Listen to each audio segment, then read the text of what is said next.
aujourd'hui on se retrouve pour une nouvelle vidéo. Aujourd'hui on va voir le contenu, toujours sur WordPress. Donc là aujourd'hui on va voir donc comment créer et modifier un article. Donc pour ça on va aller dans notre tableau de bord, hop, en haut à gauche, hop, article, ajouter un article. Hop, on va saisir un titre, donc par exemple là on va mettre BTS NDRC. Hop, là on peut sélectionner si on veut qu'il s'affiche ou non. Donc moi je vais mettre non. Hop, ici on va faire plus, on va mettre un titre. Donc on va le mettre en H1. C'est très important de mettre titre en H1 et en H2.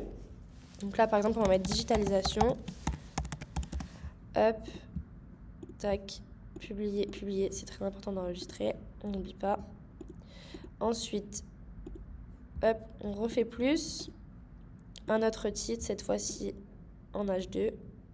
Donc là, c'est bon. On va mettre WordPress. Hop, tac. Une fois que c'est bon, donc pareil, on met à jour. On va... Hop, est-ce que je pourrais pas... Ouais, voilà. Hop, on va faire plus, on va ajouter un paragraphe. Donc là, dans votre paragraphe, le mieux, c'est d'au moins avoir 350 mots minimum et d'y ajouter des liens internes et externes. Donc pour mettre des liens internes et externes, donc par exemple, dans votre texte, il y aurait écrit boule de chocolat. Hop, on surligne, on va ajouter un lien. Donc là, on va aller dans une page internet, on va rechercher une boule de glace. Sur une photo, on va copier-coller le lien. Hop, on clique sur la petite flèche ici. Et là, hop, ça se met automatiquement.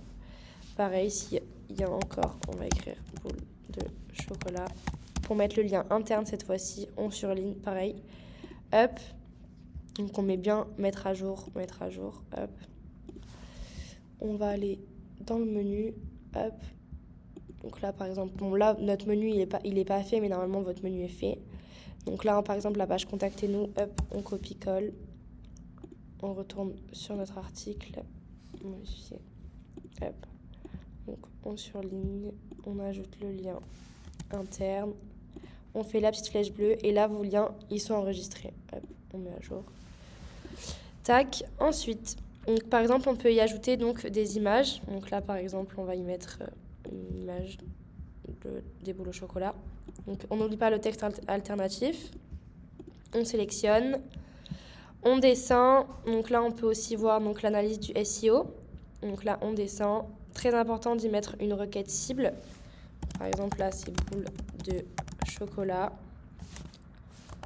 Hop, on descend. Donc là on a la métadescription, donc c'est ce qui va s'afficher quand les gens vont rechercher votre site internet.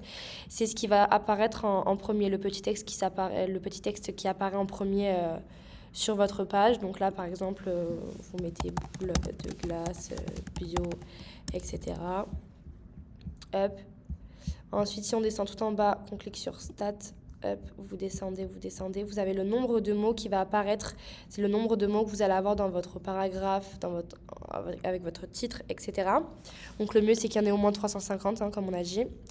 Hop, voilà. Une fois que tout ça, c'est bon, qu'on a tout mis à jour, si vous voulez le supprimer, donc là on retourne en arrière, on va dans nos articles, bon, on y est déjà, et on va sélectionner donc l'article qu'on veut. Donc nous c'était BTS NDRC et on va le mettre dans la corbeille.